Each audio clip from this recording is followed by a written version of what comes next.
So today we're going to take a look at really the Middle East throughout the 20th century. It's going to be kind of a whirlwind tour. Obviously, we can't cover 100 minutes, or excuse me, 100 years in something like 20 minutes.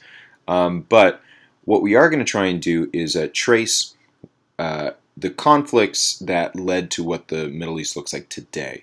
And in order to do this, we'll probably get a better understanding, or hopefully get a better understanding of why there is tension in the Middle East today and kind of where that came from. Before we do, though, we have to get a better understanding of the Middle East itself and its geography.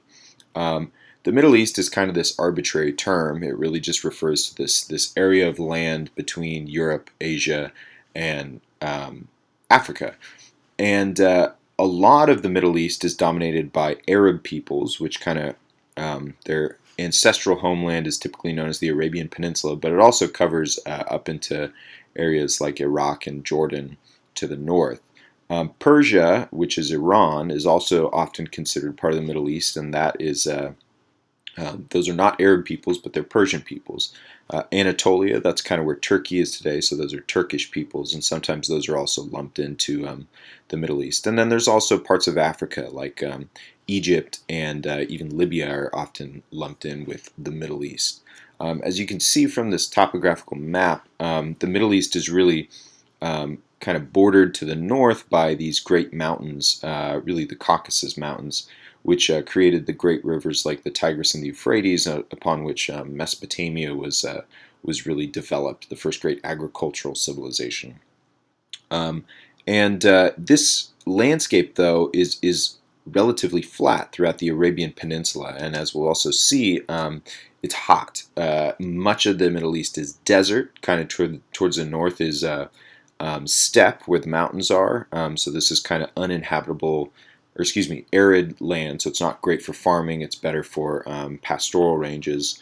You also have parts of the Arabian Peninsula that are essentially empty because it's just too hot and too deserty. You also have some regions that are Mediterranean and are good for agriculture, and as we know, the first great agricultural civilizations really developed here, so we know it can grow agriculture, but over thousands of years of human habitation, much of that land has been kind of made unsuitable from too much agricultural exploitation. You've also got these big population centers in the Middle East that largely are concentrated around water.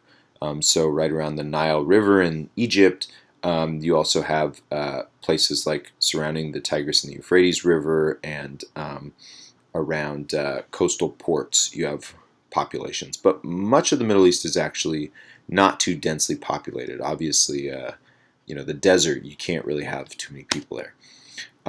And maybe what's most important to the Middle East in terms of countries like the United States and Great Britain and Western Europe, which are these industrialized nations, the Middle East contains much of the rest of the world's oil reserves. In fact, by some estimates, over half of the world's oil reserves.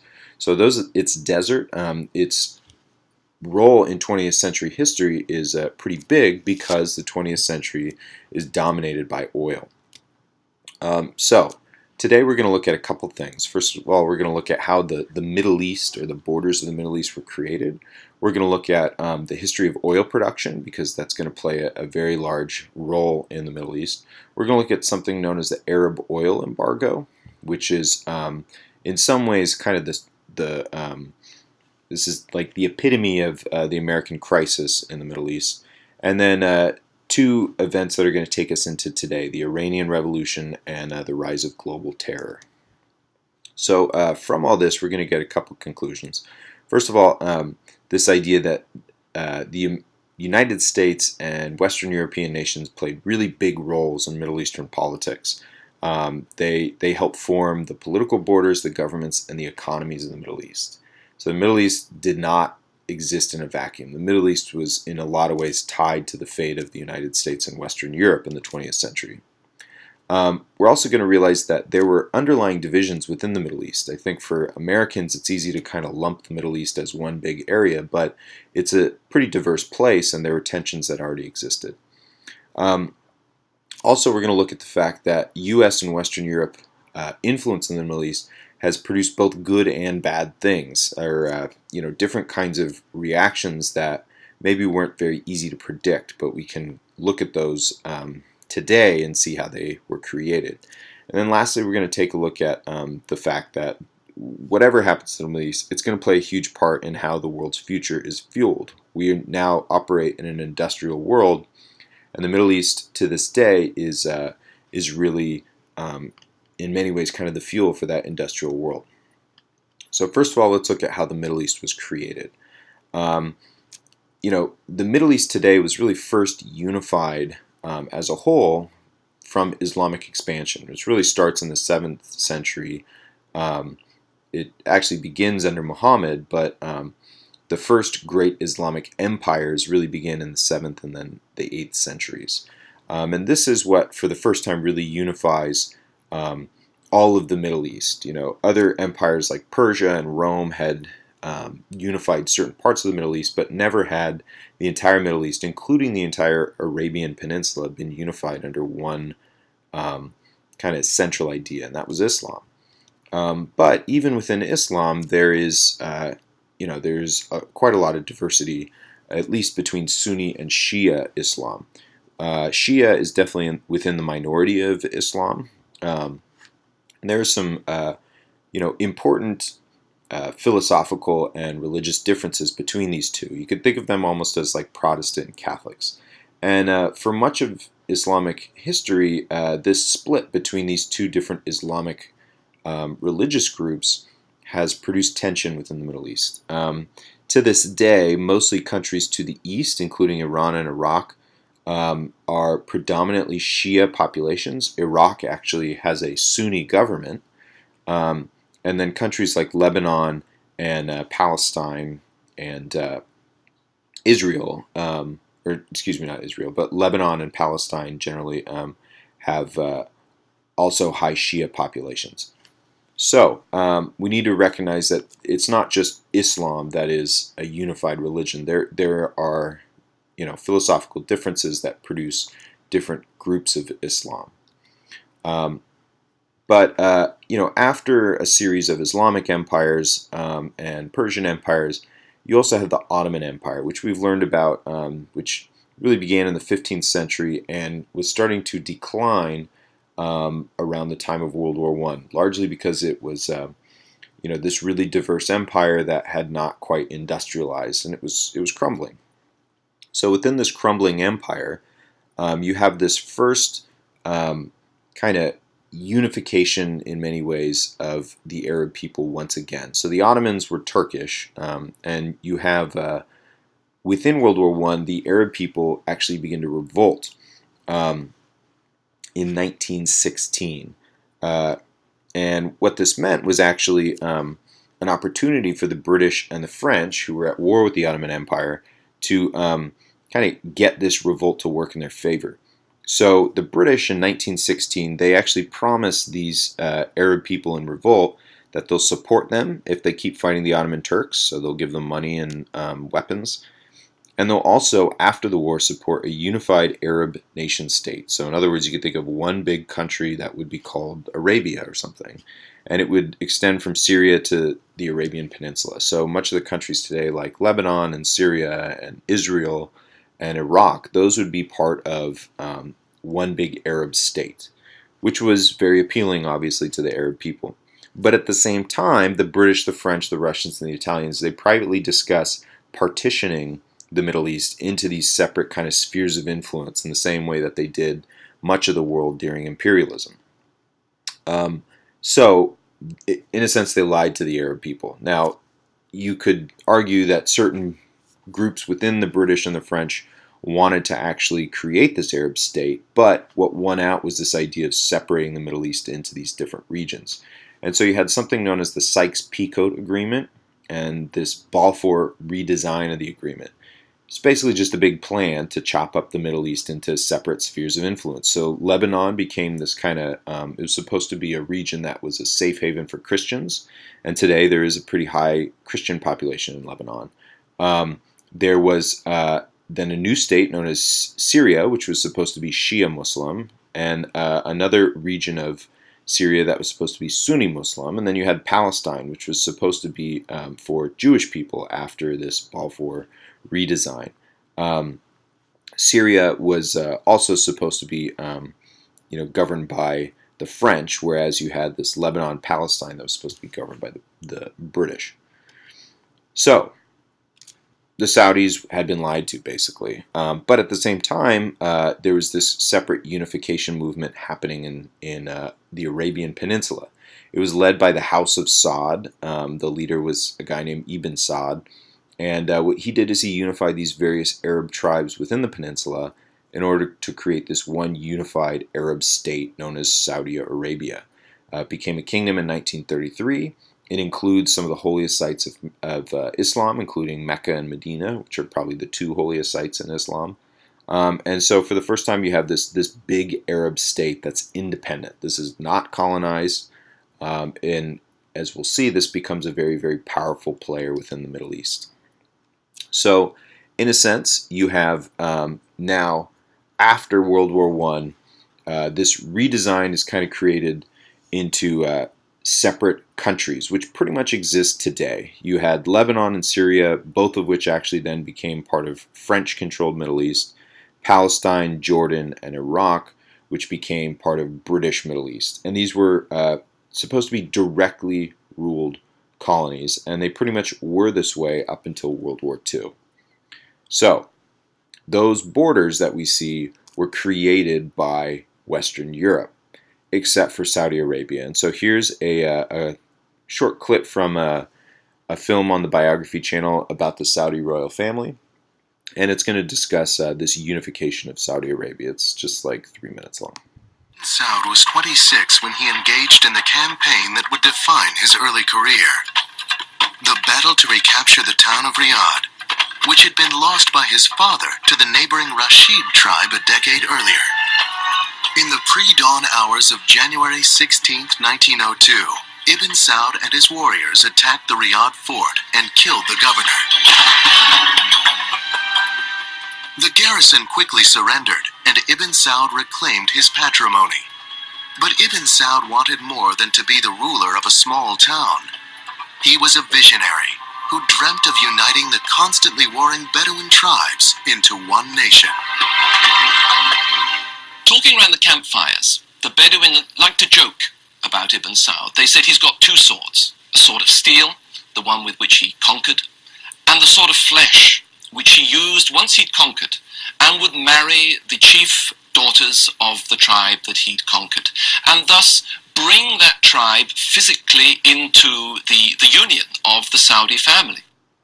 Ibn Saud would wed 22 wives and father 45 sons, 35 of whom lived through his lifetime.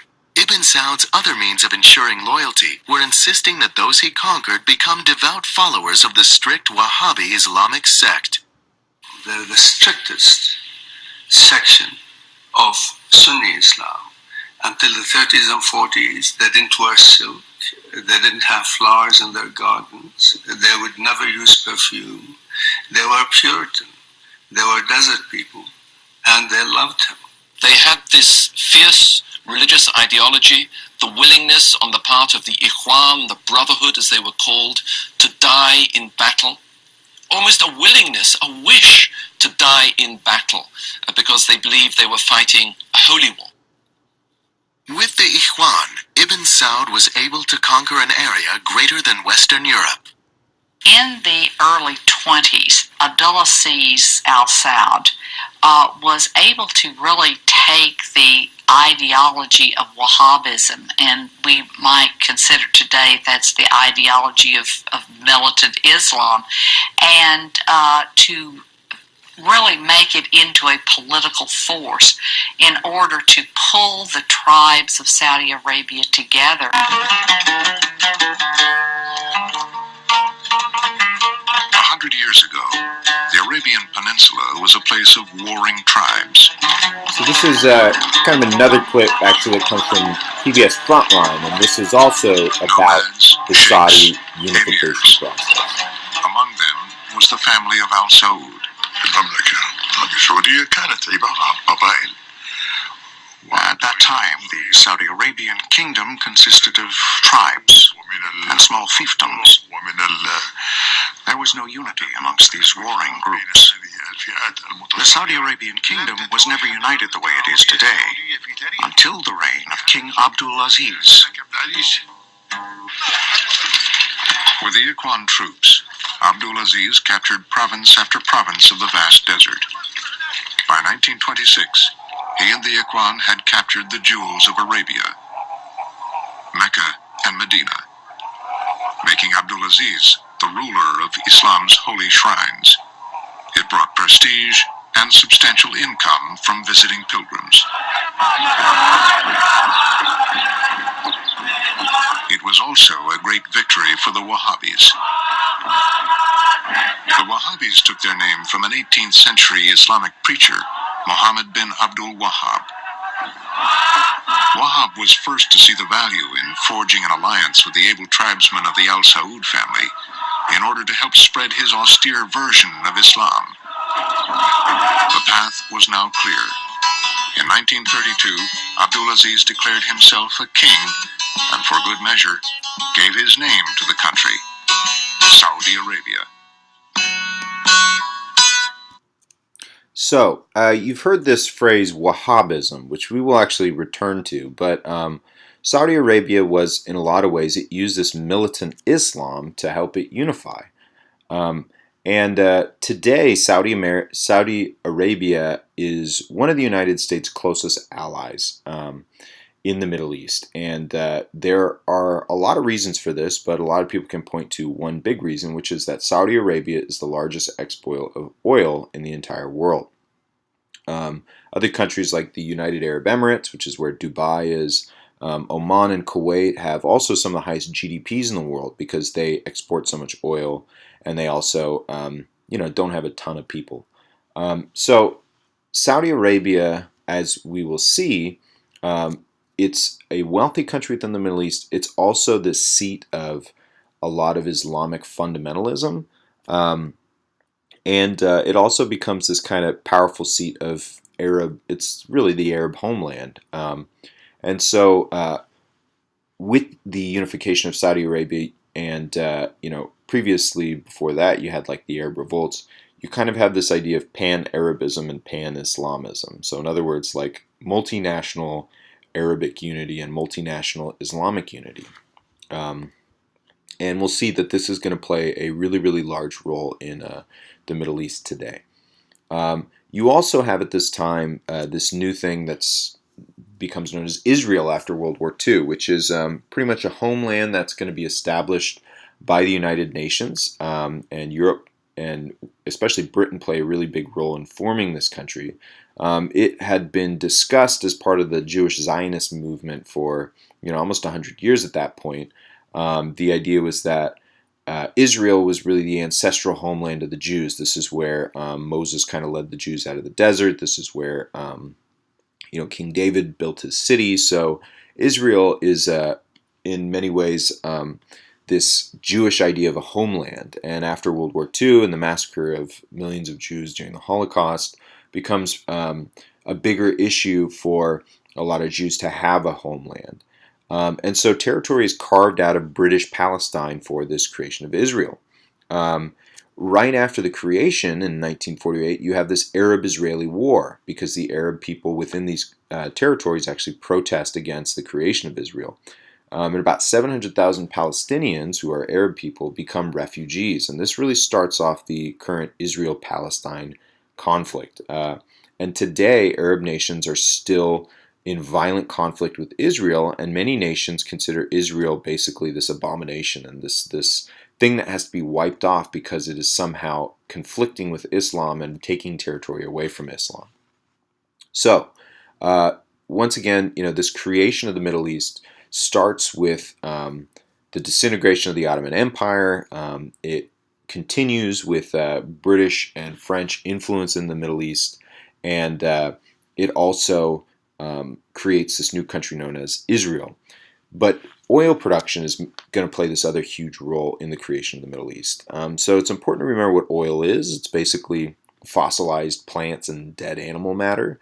and you can burn this after it's been fossilized for millions of years into basically this fuel, right? You burn it and it releases all these old hydrocarbons, which then you can use for heat. It comes out as crude oil, which is found in the ground in these reserves. Once you drill it, you have to refine it, and once it's refined, it becomes oil, or this kind of fuel that you can use in industrial processes. And something to keep in mind is that these reserves will eventually run out, right? Oil is a non-renewable source. It was created through a fossilization process of millions of years. But as far as we know, much of these reserves just happen to be in the Middle East. Oil was really first used for industrial processes when Pennsylvanians discovered oil within the United States. Oil is found throughout the United States, and these local oil businesses develop. And oil eventually is going to become this fuel that supplants coal, largely from the work of American entrepreneurs like John D. Rockefeller, who took control of all these small little local oil companies. He took all processes of oil production and brought it under one company. So everything from drilling it to refining it to marketing it, having gas stations and all that.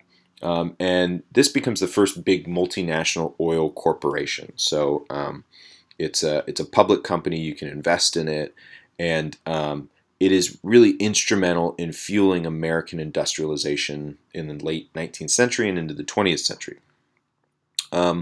Multinational oil companies are kind of these joint stock companies in some ways that we learned about first starting with the Dutch in the 17th century. But basically what they do is they buy what they call concessions, which are basically like they rent an oil reserve.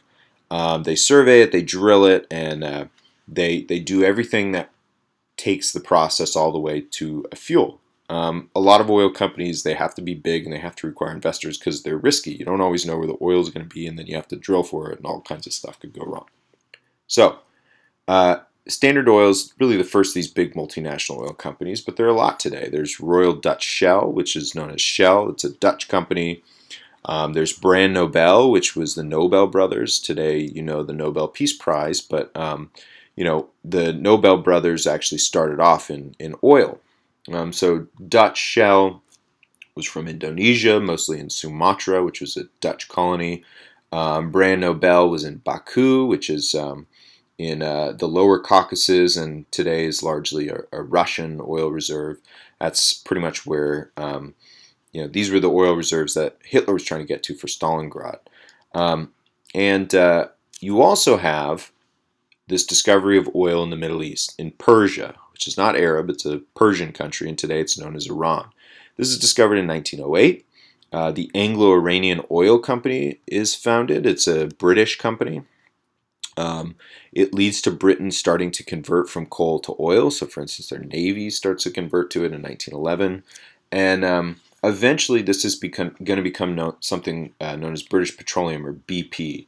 You might remember this because this was the company that spilled all that oil in the Gulf of Mexico in the late 20s. But basically, you have this new multinational oil company that exists in Iran. And oil during this time is really going to fuel the industrial growth in the United States and in Western Europe, and they become more and more dependent on oil. Oil is, as we've seen, it plays this huge role in global events, including World War II. You could kind of argue that basically oil was the deciding factor in World War II, right? The Russians had oil, the Americans had oil, Hitler needed oil, and he couldn't get oil. End of the war right there.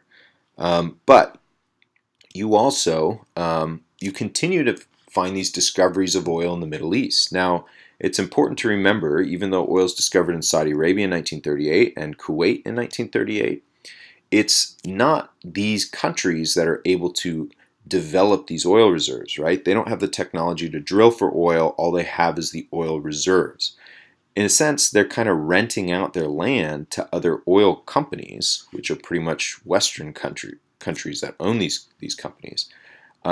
So companies like Anglo-Iranian, which is now BP, or Shell, or Standard Oil, come in with foreign workers.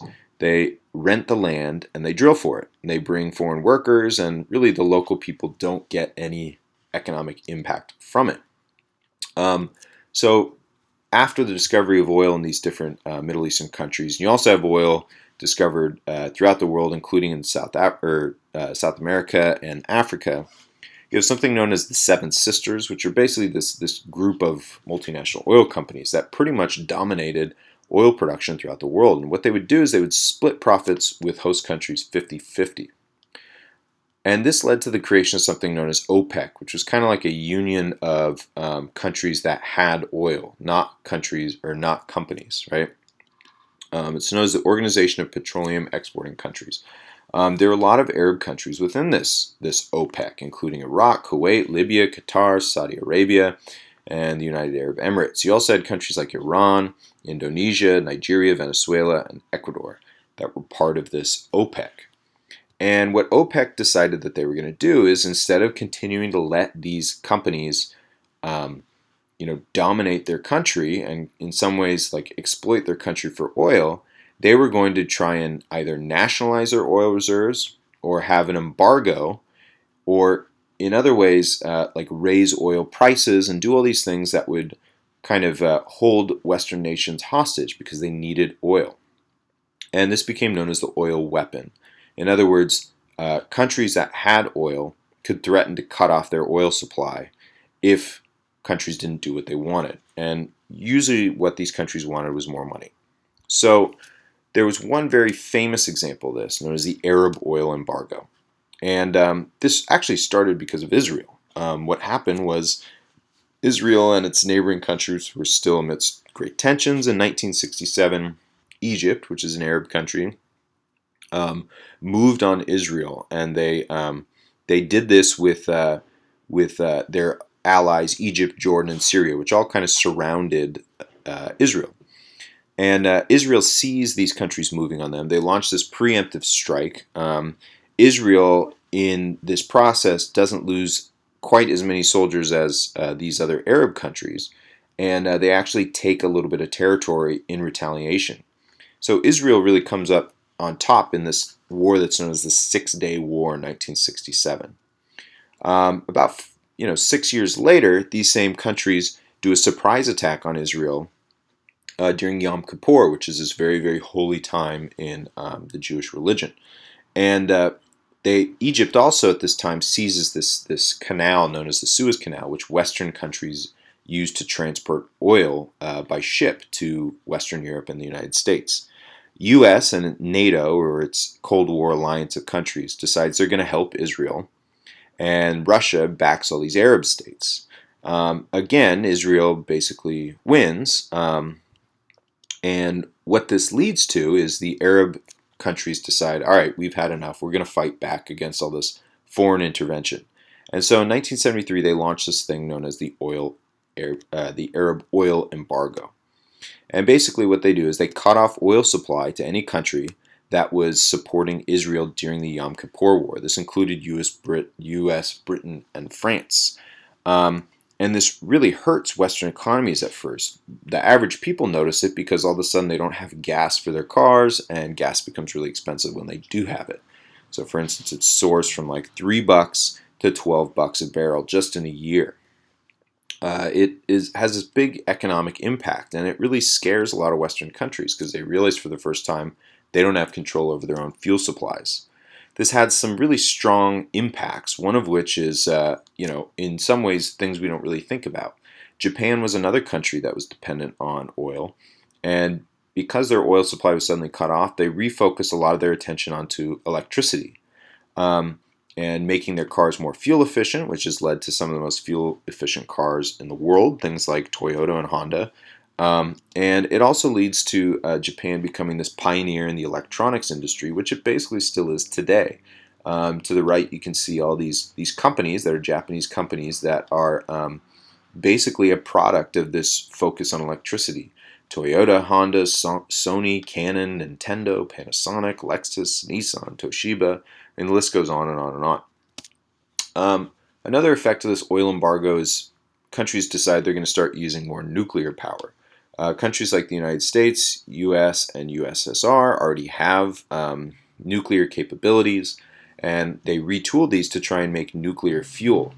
but a series of kind of accidents caused people to start turning away from nuclear power. Things like the 3 Mile Island meltdown, Chernobyl. Basically, there are these big these big nuclear power breakdowns in which some people die, and it led to radiation poisoning and all these terrible things. So the public starts to turn away from nuclear power.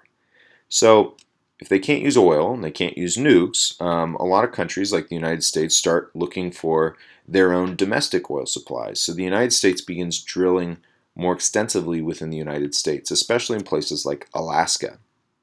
Now, this leads to its own kind of big effect because the United States starts drilling in Alaska.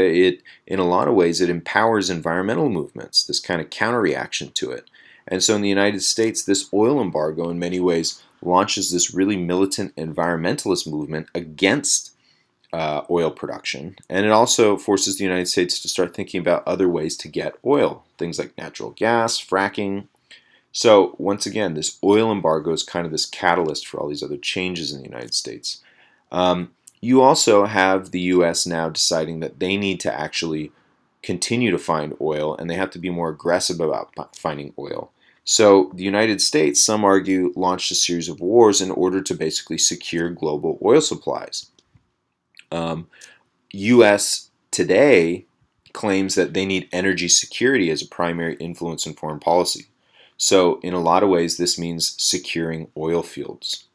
And another effect of this oil embargo is because of all these series of kind of unanticipated effects, you have things like solar power and wind power that are becoming more and more important, especially as it has become known that oil is causing harm to the environment. So now you have all these alternative fuel supplies that are also emerging. Now, what we need to still do, though, is see why the Middle East is in such terrible conflict today, because the oil embargo is not where the story ends. We need to look at Iran. So Iran is not Arab, it's Persian. It's a little bit to the east of these Arab countries. And Iran has this really, really long history, right? Persia was kind of the world's first great military empire. It's got a history of 2,500 years. And it's also Islamic, right? It became Muslim in the 7th century after this Arab conquest, and it became Shia during the 16th century. So most of the Middle East is actually Sunni and Arab, where the Persians are Persian and Shia. And this has created this inevitable conflict between much of the Middle East, between Iran and then the rest of the Arab countries. And Iran is this really beautiful country, but it's got this long history of all these various empires, this continuous history, but it also has oil, right? And like the rest of the Middle East, it has been dominated by foreign companies who are essentially exploiting their oil. And so just like other Arab countries, the Iranians wanted to get rid of all this foreign influence. And in many ways, because Iran has such this proud history, right, and all this kind of militant Iranian nationalism for their homeland, they were almost even more resistant to foreign influence. In 1951, the Iranian people actually elect their first their prime minister, Mohammad Mossadegh. And this guy enjoys popular support, and one of the first things he does is actually nationalize the oil industry. And what this means is it takes back the oil industry from this foreign company, and it gives it to the Iranian people. And the US and the UK don't like this. They launched this secret operation as Operation Ajax to overthrow Mossadegh and reinstate this Shah of Iran, this kind of repressive monarch. As a result, you have this coup, which is known in the Iranian eyes as in some ways like these foreign governments, like the United States and Great Britain, overthrowing their government and setting up a government of their own.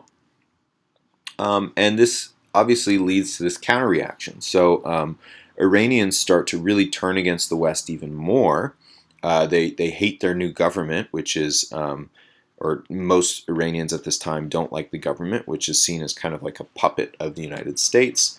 And you also have this this way of using Islam, which is very different from the Western religion of Christianity or Judaism, as this kind of calling, or this rallying call, in a way to kind of resist foreign influence. And in 1979, you have something known as the Iranian Revolution. So sentiment had been growing among the Iranian people ever since the 1953 coup to get rid of the Shah, right? This government that was set up by the Western powers. And this is kind of is actually really two revolutions. So the majority of Iranians wanted to overthrow the government because they weren't receiving the money that they thought they deserved, and they thought that the government was too repressive. So the left wants democracy. But you also have this Islamic fundamentalist section of the people, which is this kind of strict conservative group, led by a man named Ayatollah Khamenei. And he's a Shia Muslim cleric, and he's really, really critical of the government as well. And so these two forces combined, they overthrow the government in 1979. But as soon as the government's overthrown, the Ayatollah Khamenei, the conservative religious group, sets up something known as the Supreme Leader. And they establish something known as the Islamic Republic. And basically, it's a democracy, but the Supreme Leader, who is Ayatollah Khamenei, can pretty much intervene at any time in the name of Islam. And he does some things like establish something known as Hezbollah, which is the Islamic Revolutionary Guard, which has a secret police and kind of hunts out people who are seen to be either anti-Islam or anti-government. And he also foments all this anti-American sentiments. So he really starts to turn Iran away from the United States even more. And so Iran becomes this kind of center for hate for the United States and Western powers. But right after this revolution, because Iran is pretty weak, you have their neighboring country, Iraq, led by a guy named Saddam Hussein, who invades Iran and tries and takes all their oil. So you have this long war between Iran and Iraq. Remember, Iraq is Sunni and Arab, or it's led by a Sunni government. And you have this real big conflict in the Middle East. And what happens is the entire Middle East has been destabilized. So you have pretty much a collection of governments which, after decolonization, after World War II, pretty much become like repressive monarchies.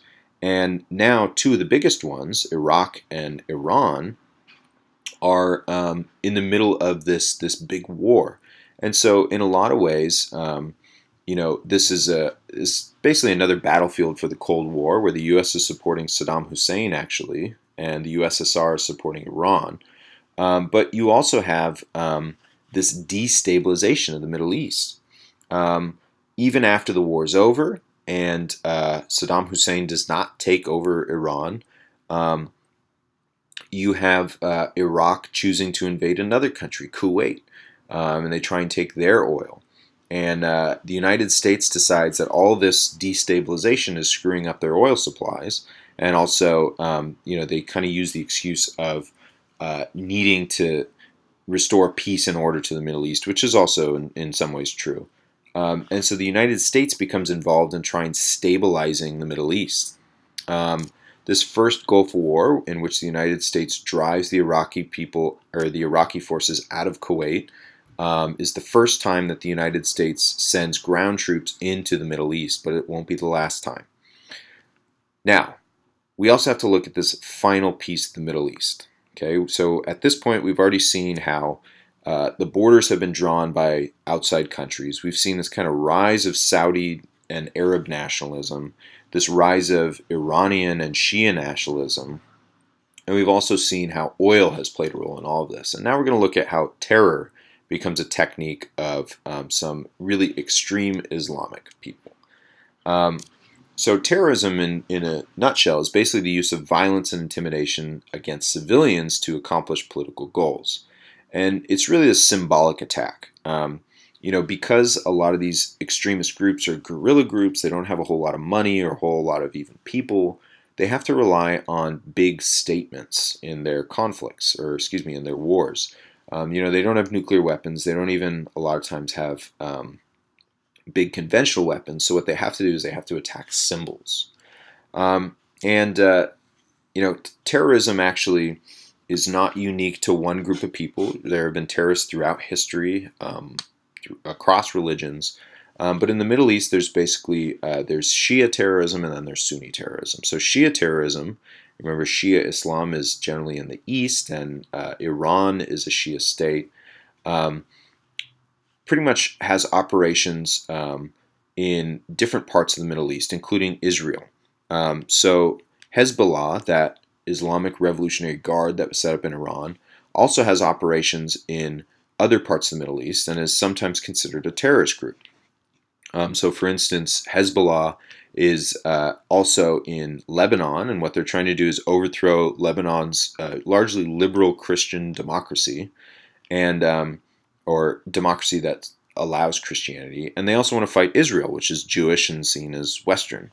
So Hezbollah actually currently controls parts of Lebanon. And they carry out suicide attacks and terrorist attacks, which have led to a couple of different wars in Lebanon throughout the late 20th century.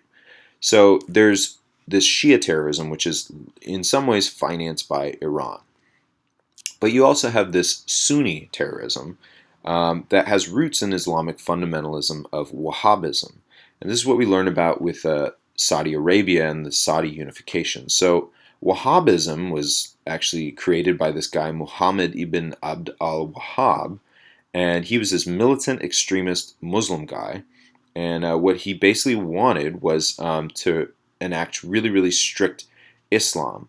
And many people today kind of see this as, violent. It connotates, repression of women, and it's pretty autocratic. And it's this really, really strict kind of Islamic fundamentalism. This Wahhabi guy, he actually allied himself with the House of Saud, and so when Saudi Arabia was unified, they did so using this Wahhabism, this kind of militant Islamic fundamentalism. And to this day, Saudi Arabia continues to kind of promote Wahhabism, which a lot of people see as propaganda. Now, Wahhabism is also followed by, Osama bin Laden, who was this wealthy Saudi man who formed this terrorist group known as al-qaeda, which refers to literally the fundament or the base. So Osama bin Laden formed this group al-qaeda in 1988, and al-qaeda to this day has operations throughout the world, all throughout North Africa and even in places like India and Indonesia. And because Saudi Arabia recognized that Osama bin Laden was too extreme and not really good for American-Saudi relations, he has to find another place to actually operate, and that brings up Afghanistan, which in reality is not really part of the Middle East. It's an Afghan country. It's in many ways kind of this bridge between Central Asia, the Middle East, and India. It would be difficult to classify it as the Middle East, but Afghanistan, which is in the Himalayan mountains basically, has long been this place where it's difficult to conquer and it's easy to hide. And we learned about how Afghanistan was actually in a war with Russian communism throughout the 1980s. But the communist regime fell in 1992, largely with the rest of communism. And it was basically involved in the Civil War. And you had this group of people known as the Mujahideen, which were these known as the soldiers of God, who were fighting communists, and they were financed by the United States. And the Mujahideen were Sunni Muslims. And the Mujahideen eventually formed this new government known as the Taliban. And remember, the Mujahideen were financed by the United States. And the Taliban becomes a new government in Afghanistan in 1996, and they give refuge to al-qaeda, this Sunni Muslim terrorist group. Al-qaeda from Afghanistan plans September 11th, 2001, this attack against the United States and against American imperialism, which the Wahhabis and especially al-qaeda see as encroaching on Islam and threatening Islamic existence. So, the irony here that basically a government initially financed by the United States allows a terrorist attack against the United States is pretty stark. But at the same time, again, the United States can't always anticipate these different effects ahead of time. So, the United States decide they're going to invade Afghanistan, and they overthrow the Taliban in 2001. But in 2003, the United States decides they also need to invade Iraq because they're worried about Iraq allying themselves with the Taliban. They're also worried about Saddam Hussein, who they originally fought in the early 90s when Saddam Hussein invaded Kuwait. So the United States basically invades these two different countries, Afghanistan and Iraq, and becomes overextended. And the United States is weakened. And as a result, there's this kind of, again, destabilized region, and that allows for new groups of Islamic fundamentalism who are still angry that the United States is in the Middle East to form. One of these is ISIS, or the Islamic State of Iraq and Syria. It's this Sunni Wahhabi terrorist organization. So, like al-qaeda, it's Sunni and it follows kind of ideas from Wahhabism. It comes about in Iraq and Syria, kind of in the midst of this war with the United States, and its goal is to establish this worldwide caliphate, or this Islamic government that would exist and kind of challenge Christian dominance of the world. And ISIS came about, again, in Iraq and Syria, and it's led to what we know today as the Syrian Civil War. This is this big, complicated war in which you've got ISIS fighting the original Syrian government, which is largely backed by Russia and a guy named Assad.